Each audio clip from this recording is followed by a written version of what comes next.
নমস্কার, সকলকে স্বাগত জানিয়ে আজকে ব্লগটা শুরু করছি। ব্লগটি যে যেখান থেকে দেখছেন আশা করি সবাই ভালো আছেন। আজ শেয়ার করব spicy mutton curry. 1 KG mutton ভালো করে ধুয়ে পরিষ্কার করে তাকে ম্যারিনেট করে রেখেছি 10 মিনিটের মতো। লবণ, হলুদ, জিরের গুঁড়ো, লঙ্কার গুঁড়ো দিয়ে ম্যারিনেটটা করেছি। আমি এই রান্নাটা প্রেশার কুকারে করব। গ্যাস ওভেনে প্রেশার কুকার বসিয়ে কুকারটি গরম হলে তাতে দিলাম 2 চামচ ঘি। রান্নাটি সম্পূর্ণ ঘিতে হবে, তার মধ্যে কটা গোটা মশলা যোগ করেছি।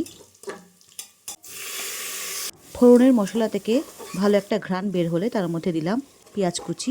পেঁয়াজগুলি বেশ ভাজা ভাজা হলে তার মধ্যে একটি টমেটো কুচি দিলাম। টমেটোগুলি নরম হয়ে এলে তার মধ্যে দিলাম আদা রসুনের পেস্ট। 1 ইঞ্চি আদা, কয়েক কোয়া রসুনের সঙ্গে সামান্য ধনেপাতা এবং কয়েকটি কাঁচা লঙ্কা পেস্ট করে নিয়েছিলাম। সব মশলাগুলি একসঙ্গে মিশিয়ে প্রেশারের গা থেকে তেল ছেড়ে এলে মাটনের পিসগুলো দিয়ে দেব এবং মাটনগুলো ভালো করে কষতে থাকবো। খাসির মাংসর মধ্যে আলু না থাকলে ভালো লাগে না, তাই কয়েক টুকরো আলু যোগ করলাম। আলুগুলোকেও আমি হলুদ, লবণ, লঙ্কার গুঁড়ো দিয়ে ম্যারিনেট করে রেখেছিলাম। তাদেরকে একসঙ্গে মাটনের সঙ্গে কষে নিলাম।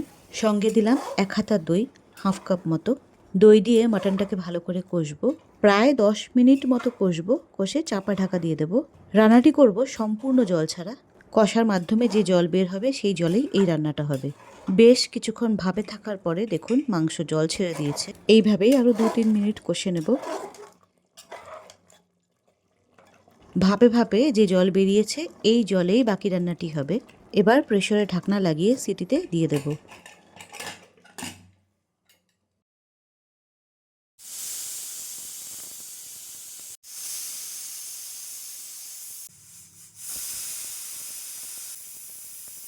কম করে 3টে সিটি দেওয়ার পরে প্রেসারের ঢাকনা খুলে একবার দেখে নেব মাংসগুলি সেদ্ধ হয়েছে কিনা এবং লবণ ঝালটা ঠিক আছে কিনা। এই যা ঝোল আছে আমি এরকমই রাখবো, এটাকে আর টানাবো না। লবণ ঝাল সম্পূর্ণ ঠিক আছে। এবার এর মধ্যে দেবো হাফ চামচ গরম মশলা গুঁড়ো। আমাদের স্পাইসি মাটন কারি সম্পূর্ণ তৈরি। এটি গরম ভাতের সঙ্গে পরিবেশন করব। রান্নাটি কেমন হলো অবশ্যই জানাবেন। অনেক ভালো থাকবেন। নমস্কার।